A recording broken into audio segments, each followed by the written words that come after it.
Bonjour et bienvenue sur netprof.fr. Dans ce cours, nous allons proposer une petite introduction aux transformateurs électriques. Alors, il faut savoir que ce cours est destiné à un public ayant suivi au préalable un cours d'électricité générale. Je ne reviendrai pas sur certaines notions que je jugerais ici trop basiques. Alors, quel est le rôle d'un transformateur? C'est de transformer un signal d'entrée alternatif qui a une certaine tension U1 et une certaine intensité du courant I1 pour le transformer en un signal toujours alternatif, de même fréquence, de même forme, mais dont la tension et l'intensité du courant auront changé. On peut se demander pourquoi on utilise dans la vie de tous les jours des transformateurs. Eh bien, il faut savoir que nos prises de courant sortent un signal à plus ou moins de 120 volts pour 60 Hz, et si on branchait directement notre GSM par exemple sur le courant, eh bien les composantes internes seraient immédiatement brûlées.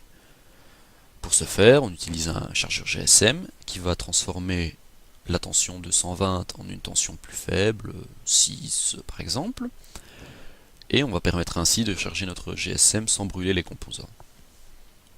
Souvent sur les chargeurs, on voit écrit 6 volts ou 8 volts ou 12 par exemple. On voit ainsi la transformation qui s'effectue. Alors, voilà comment schématiquement on pourrait représenter un transformateur. Donc, il s'agit d'un circuit magnétique qui est en acier.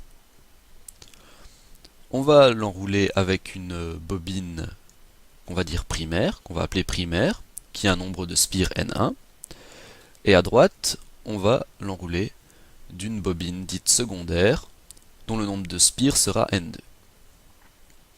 On va brancher la bobine primaire à une source alternative, et on va brancher la bobine secondaire, l'enroulement secondaire, à une charge d'impédance quelconque.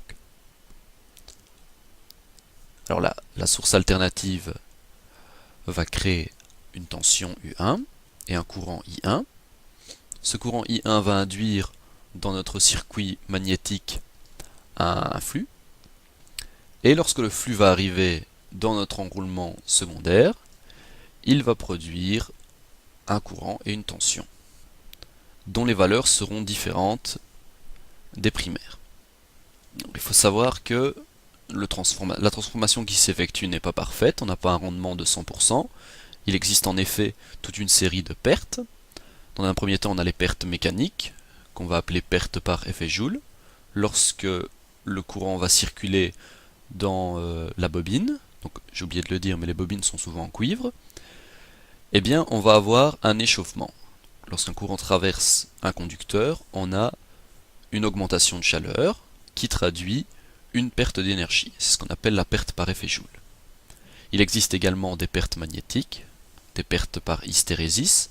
L'hystérésis, c'est un phénomène qui produit une déformation de certaines grandeurs, telles que le courant ou la tension. Pour réduire ces pertes par hystérésis, on utilise des matériaux ferromagnétiques pour le circuit magnétique. Et il existe également des pertes par courant de Foucault. Donc, ce sont des pertes qui ont lieu dans le circuit également.